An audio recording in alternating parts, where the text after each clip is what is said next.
தற்போதைய ஆண்மை செய்தியை பார்த்துக் கொண்டிருக்கிறோம். சொத்து குவிப்பு வழக்கில் அதிமுக முன்னாள் அமைச்சர் மறைந்த அரங்கநாயகன் மீதான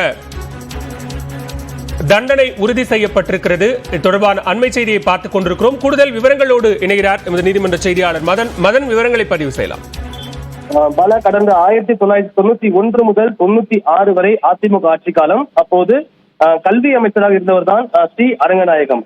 இந்த காலகட்டத்தில் அவருடைய பெயரிலும் அவருடைய மனைவி மற்றும் மகன்கள் பெயரிலும் வருமானத்துக்கு அதிகமாக சுமார் 1.15 கோடி ரூபாய் மதிப்பிலான சொத்துக்களை சேர்த்ததாக ஏற்கனவே லஞ்ச ஒழிப்புத்துறை ஒரு வழக்கு பதிவு செய்தது.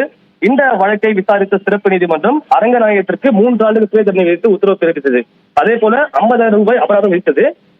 மேலும் கடந்த 2017ஆம் ஆண்டு பிறப்பிக்கப்பட்ட தீர்ப்பின்படி அமைச்சருடைய மனைவி மற்றும் அவருடைய 2 மகன்களை விடுதலை செய்தும் உத்தரவு பிறப்பிக்கப்பட்டது. அதே நேரத்தில் அவருடைய பதவி காலத்தில் வருமானத்துக்கு அதிகமாக சேர்க்கப்பட்ட சொத்துக்களை பறிமுதல் செய்ய வேண்டும் என்றும் 2017ஆம் ஆண்டு ஒரு தீர்ப்பு வழங்கப்பட்டது. இதை எதிர்த்துதான் தற்போது சென்னை உயர்நீதிமன்றத்தில் அரங்கநாயகம் மற்றும் அவருடைய குடும்பத்தினர் தொடர்ந்த வழக்குகளும், அதே போல அந்த குடும்பத்தினர் விடுதலை செய்யப்பட்டதை எதிர்த்து லஞ்ச ஒழிப்புத்துறை தொடர்ந்த மேல்முறையீட்டு வழக்கும் உயர்நீதிமன்றத்தில் நடைபெற்று வந்தது.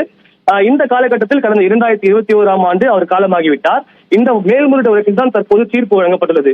அதன்படி அரங்கநாயகத்திற்கு விதிக்கப்பட்ட அந்த 3 ஆண்டு சிறை தண்டனை உறுதி செய்யப்பட்டுள்ளது. தற்போது காலமாகிவிட்டதால் அவருடைய சொத்துக்களை பறிமுதல் செய்ய வேண்டும் என்ற அந்த சிறப்பு நீதிமன்ற உத்தரவை தற்போது உயர்நீதிமன்றம் உறுதி செய்துள்ளது. அதே போல அவருடைய மனைவி மற்றும் மகன்கள் ஆகியோரை விடுதலை எதிர்த்து லஞ்ச ஒழிப்புத்தை தொடர்ந்த மேல்முறையீட்டு மனுவையும் தற்போது சென்னை உயர்நீதிமன்றம் தள்ளுபடி செய்து உத்தரவு பிறப்பித்துள்ளது. பாலா, நன்றி மதன், விரிவான விவரங்களை பதிவு செய்தமைக்கு.